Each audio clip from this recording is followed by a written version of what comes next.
Bismillahirrahmanirrahim. Assalamualaikum warahmatullahi wabarakatuh.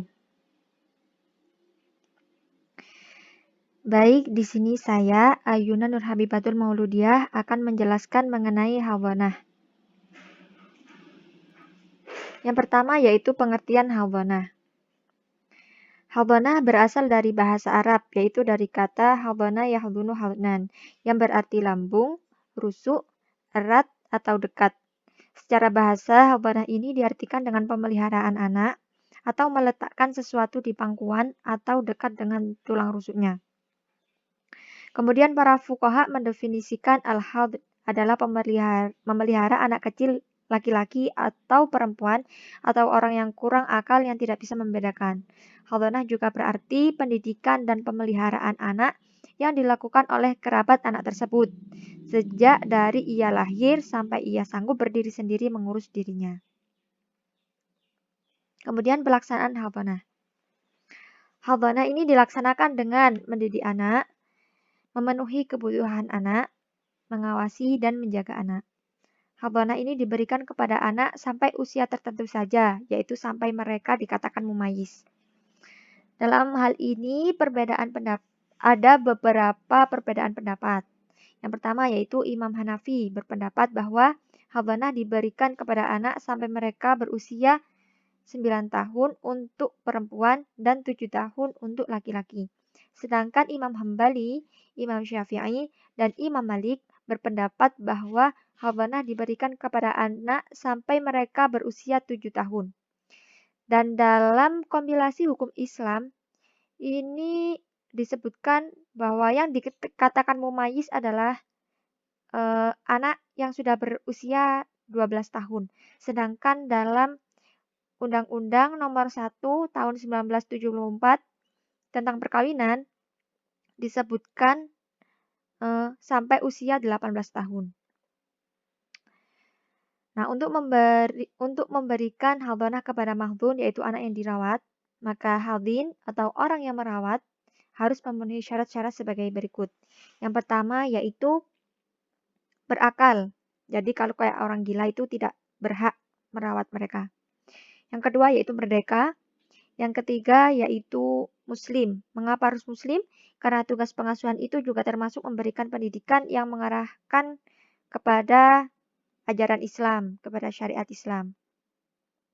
Kemudian yang keempat yaitu adil dan amanah. Yang dikatakan adil di sini yaitu seseorang yang tidak pernah melakukan dosa besar dan tidak sering melakukan dosa kecil atau kebalikan dari fasik ya. Dan yang dikatakan amanah yaitu dapat diberi kepercayaan untuk menjaga anak tersebut. Kemudian yang kelima yaitu mukim di tempat anak asuh, yaitu bukan orang yang musafir ya. Kemudian yang keenam yaitu tidak memiliki pasangan yang berhak terhadap anak asuh atau beliau tidak menikah lagi. Ketika beliau menikah lagi, maka anak yang diasuh itu disuruh memilih mau ikut siapa, apa mau ikut ibunya atau mau ikut ayahnya. Kemudian yang ketujuh yaitu orang dewasa. Dalam artian bukan anak kecil. Yang kedelapan, bukan orang yang pelupa. Yang kesembilan, beliau bisa melihat terhadap orang-orang yang berinteraksi dengannya. Sehingga beliau dapat mengawasi anak yang diasuh tersebut. Kemudian yang ke-10, hadin tidak memiliki penyakit yang berkepanjangan. Kemudian yang terakhir yaitu tidak ada penghalang untuk menyusui bagi orang yang merawat bayi. Selanjutnya yaitu pelaksanaan hadhanah pasca perceraian. Pasangan suami istri yang bercerai dan mempunyai anak yang belum mumayyiz, maka di tangan ibulah hak asuh anak tersebut. Namun, jika ibunya sudah menikah, maka anak tersebut boleh disuruh memilih mau ikut ayahnya atau mau ikut ibunya. Tentang pemeliharaan mahdun atau anak yang diasuh tersebut yang belum mumayyiz, sedangkan kedua orang tuanya bercerai, hal ini dijelaskan dalam kompilasi hukum Islam pasal 105 yang ayat 1 berbunyi, pemeliharaan anak yang belum mumayyiz atau belum berumur 12 tahun, maka hak ibunya.